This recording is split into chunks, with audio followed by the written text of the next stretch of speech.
Hello, welcome to the Emergency Home Learning Summit. My name is Maggie Brennan, and I'm really glad you joined me here today.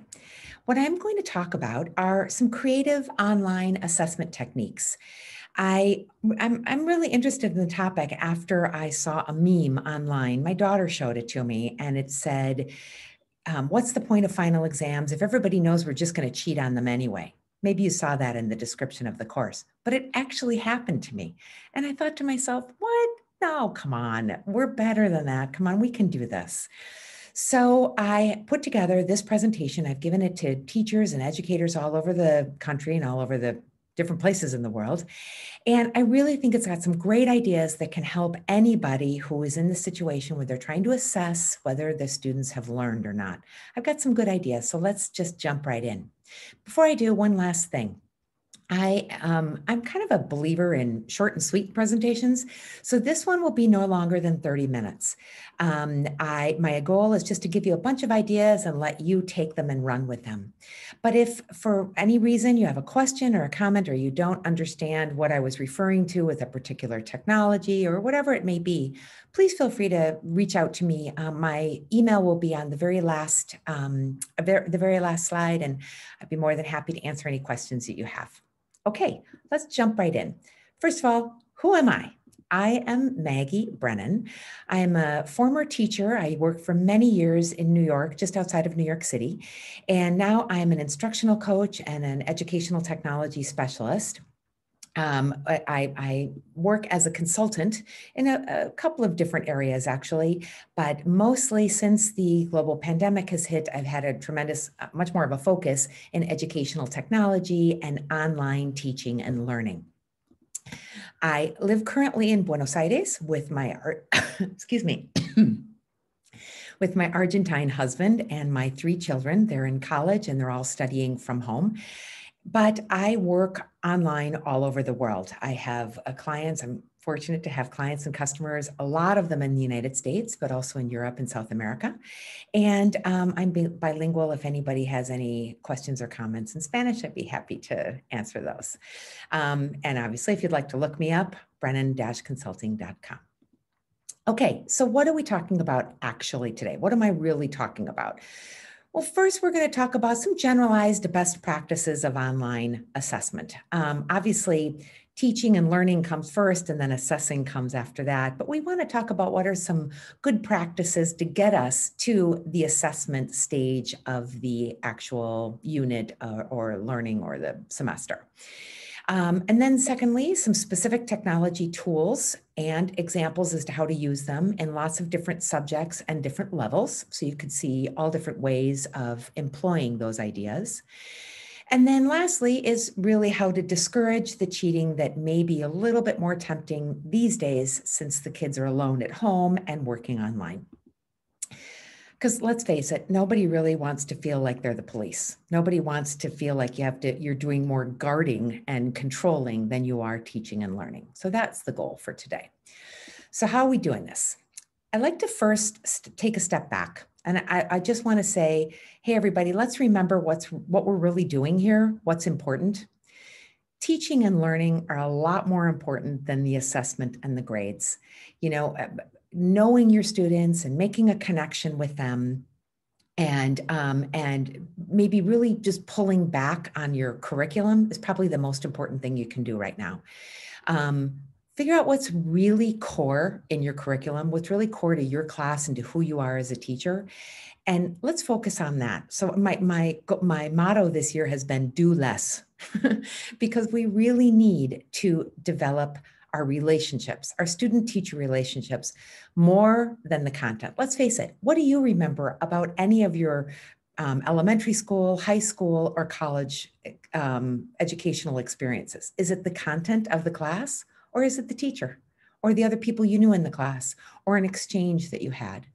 That's what's really most important here. So I'm not doing a whole seminar on just student engagement or relationships. That's a different webinar. But it is definitely important when we start talking about cheating and the way people are behaving themselves in class. It's really important how you've created a community or the relationships you have with your students. So that's what I'm emphasizing here, building a community, you with the teacher, with the students with each other, and the class as a whole. And how do you do that? Well, like I said, that's another whole presentation. But just in general, I think by spending more individual time with the students, let's say you have 45 minutes allotted to your class, break it up and say, I'm going to meet with 5 students at a time for only 10 minutes at a time. So it's less time with each, but it's much more quality individual time. And during that time with your students, whether that be in small groups or individually, find out what they like, what they're doing, what they dislike, what their hobbies are, what sports they're interested in, what teams they may follow, something unique about them or about their background. Maybe they speak a foreign language at home. Anything you can think of that you could then relate to them and that maybe you could even use as an example in your class. You know, when you're doing a math, rather than talking about 2 + 4, you talk about, 2 Indian fruits and vegetables or something like that, so that you bring the actual real life, their real life situations into your class. That's how you build a community. So one thing I want to read to you is a quote that I read in an article on Inside Higher Education. I'll put the link on the last slide as well. But it really struck me. It said, pressure and stress are key drivers of cheating behaviors. And students today are experiencing a lot of both. So students who feel connected, supported, and encouraged are a lot less likely to cheat. Seems right, right? And there was one last quote too that said, no matter the approach to online teaching and assessment, the most important thing we're teaching right now may be adaptability and resilience. There's a lot going on for all of us, whether that maybe you're still 100% online classes like we are here in Argentina. Nobody has gone back to any form of in-person teaching, but I know a lot of my teacher friends in the United States are more in a hybrid situation where you've got some students there and some students at home. So like I said, we're doing the best that we can, and we're trying to show that we're flexible, we're adaptable, we're listening, we're learning, we're changing on a daily basis. And if we are examples of that, we're showing our own adaptability and our resilience. So just kind of keep that in mind, keep all of these ideas on this slide, these ideas in mind for whatever type of teaching and assessment that you are doing with your class. Okay, so how are we going to do this? What is a good assessment in a virtual environment? We're going to answer those questions. And how can I discourage cheating? It's kind of like the elephant in the room. I know I don't want to focus on cheating as the goal of this particular presentation. I would much rather talk about what are really good assessment techniques. But we have to deal with how easy it is to plagiarize or to copy and paste or to message a friend on a separate device to get the answer. So we need to incorporate that as well. So let's just jump right in. Maybe pre-COVID, you had lots of good ideas for assessments. If you were anything like me, in a regular classroom, I had homework and participation grades. I had simple quizzes that were based on content. Okay, I admit they're probably heavily memorization based. I didn't do a lot of them, but I did do some of those. Something simple and quick that wasn't, tremendously pressure oriented. I was always teaching languages, so I needed them to memorize spelling and maybe a little bit of vocabulary. So you had some simple quizzes. You probably had big and more complex exams that involved a little bit more higher level thinking. Then there were essays. Most of them I did written in class. Many of them were outside of class as well. And then projects, class presentations. You had them create posters and explain them. They filmed movies in small groups. They did skits and role plays in class. You had all of those options when it was an in-person class and you could kind of watch them.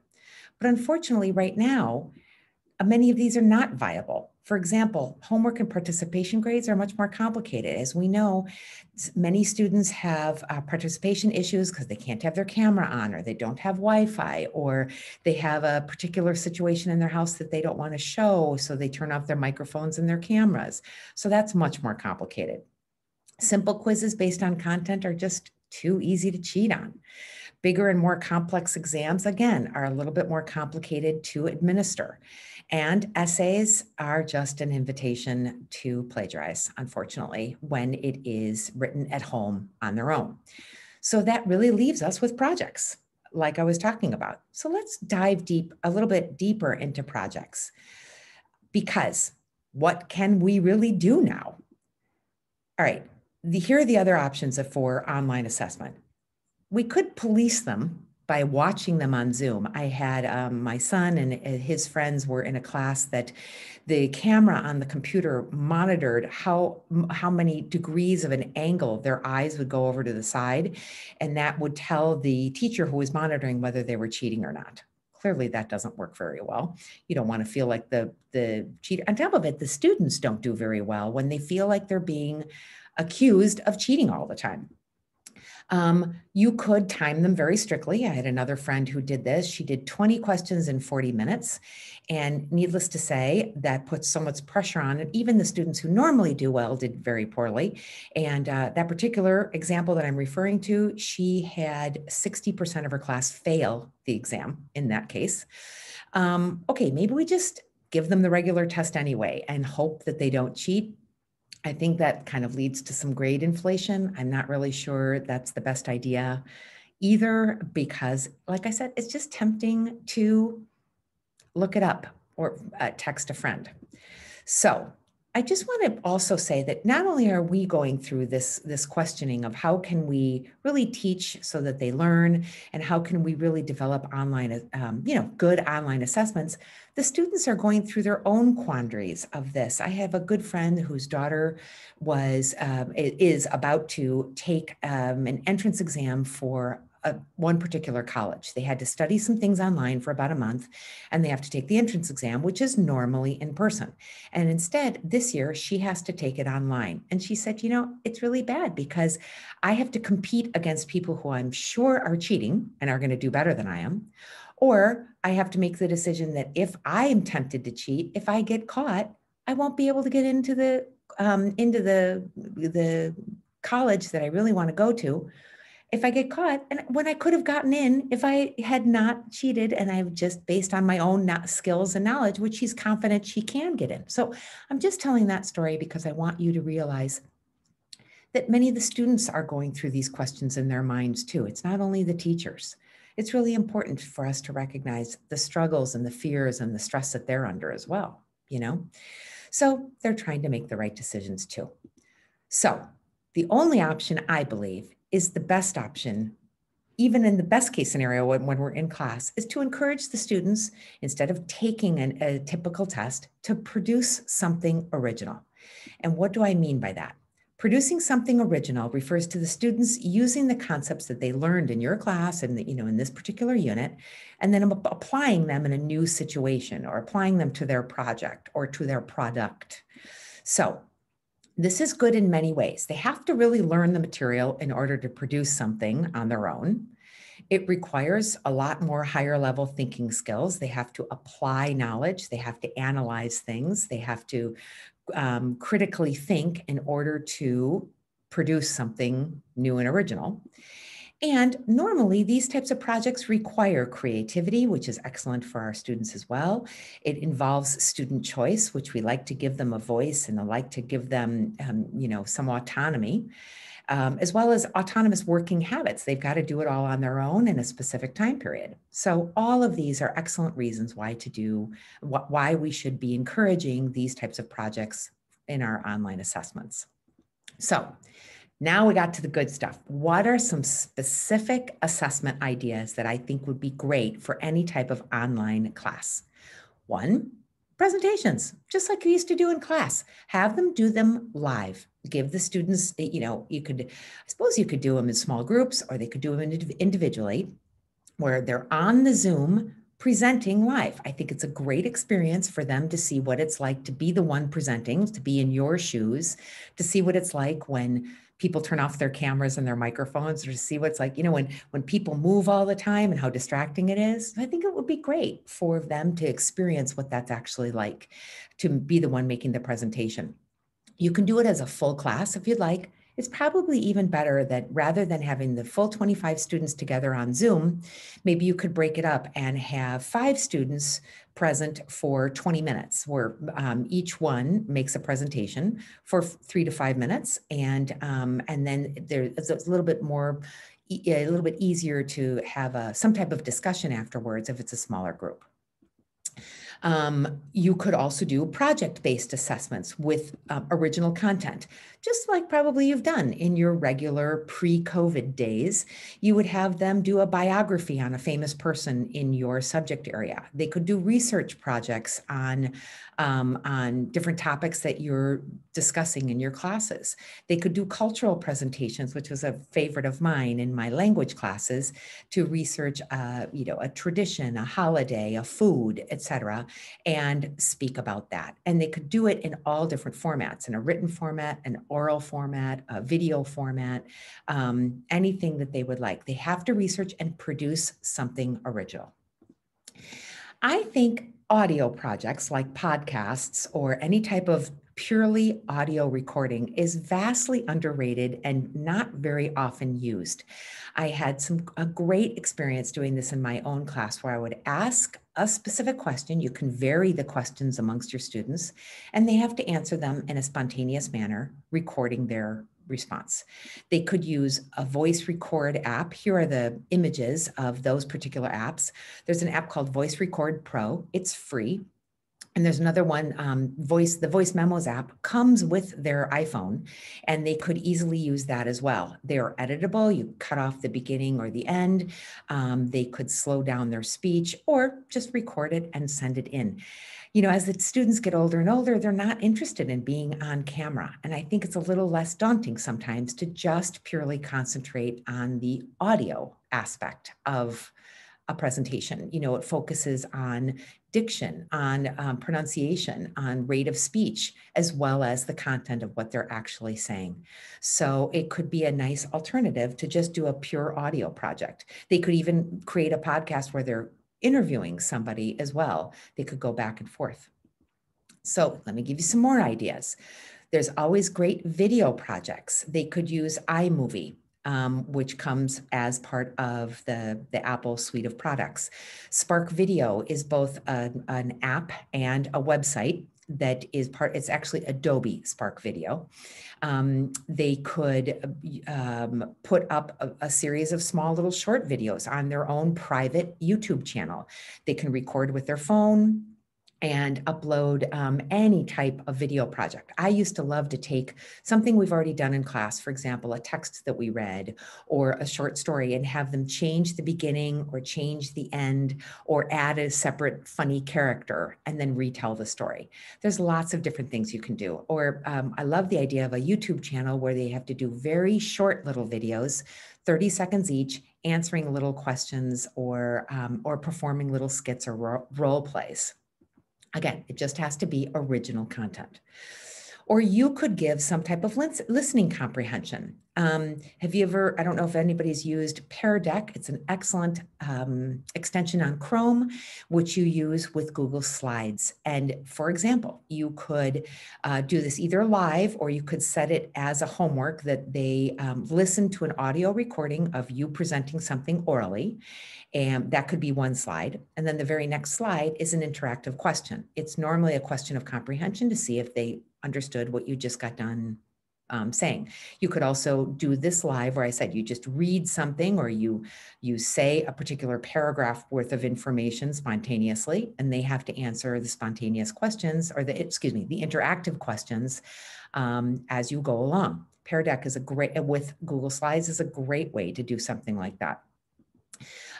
Or have them create an original test of their own. I had them do this where it actually came about a little bit as a joke. I was saying to my advanced classes something about the test. I had 3 multiple choice questions, and they were saying that the answers were in a particular pattern. And I said, I didn't even realize that they were in a pattern. And I said, you don't realize how difficult it is to write a good test, you know, to have an interesting content and to have challenging questions without being too misleading, and to have a variety of answers that aren't too easy yet not too hard, or, you know, fill fill in the blanks or, good meaty questions for a short answer or a long essay. So I was telling them how difficult it really is, and they didn't believe me. So I said, okay, how about you write the test? So I had each one of them do this individually. You can do it in groups if you'd like, where you give them a specific outline. So at the end of the unit, each student has to write, 3 multiple choice questions, 3 true and false questions, X amount of fill in the blanks, and X amount of short answer, let's say.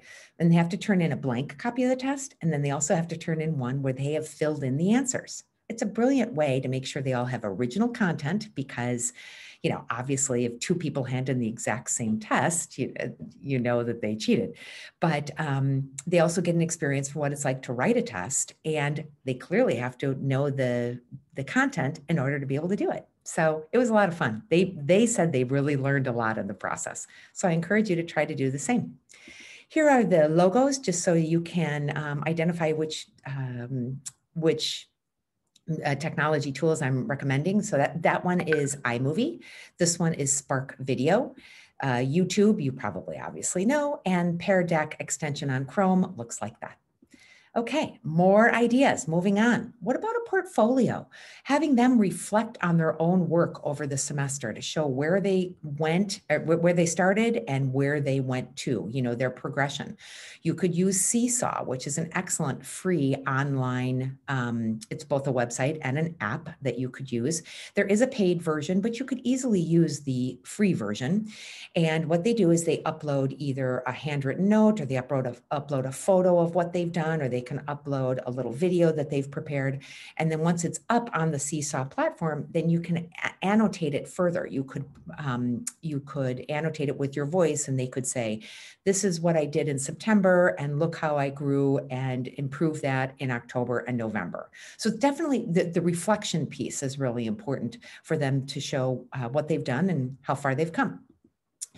What about just an online game? Those are fun too. I'm sure you've all done a Kahoot or a quizzes or interactive questions with Socrative. There are lots of different ways you can do it. And you can't always do these games for every single examination or every single assessment, but to vary it and to have all different types of assessments is a great practice in anybody's class. So a Kahoot and a quizzes is always fun. You could have the students themselves, create a survey and interpret the results. They could research a topic to begin with. Let's say they're working on, in science class, they're working on a pollution unit. And maybe they set up a set of 10 questions in Google Forms or in SurveyMonkey, where they ask their friends and their family and their grandparents or their neighborhood, whatever. They don't have to ask that many people, maybe 10 or 20 people. And then asking them if they know about the recycling options in their neighborhoods, or if they know how, what is recycled in what bin, et cetera. And then when they're done, they have to interpret the results as to what they found and maybe develop some type of community program to increase the outreach and to increase the local neighborhood knowledge of the recycling programs, something like that. What's key about that is interpreting the results. And the other idea is just to give them the choice. Students love to be able to choose which one of these types of projects they'd like to do. Now, maybe you could say, okay, on this particular assessment, everybody has to write something, or everybody has to video something, or everybody has to do an audio, but then allow them to develop what type of project they'd like to do. Again, that comes back down to building community. They feel heard, they feel included in the decisions. They feel like their needs are also being paid attention to when they're given choices.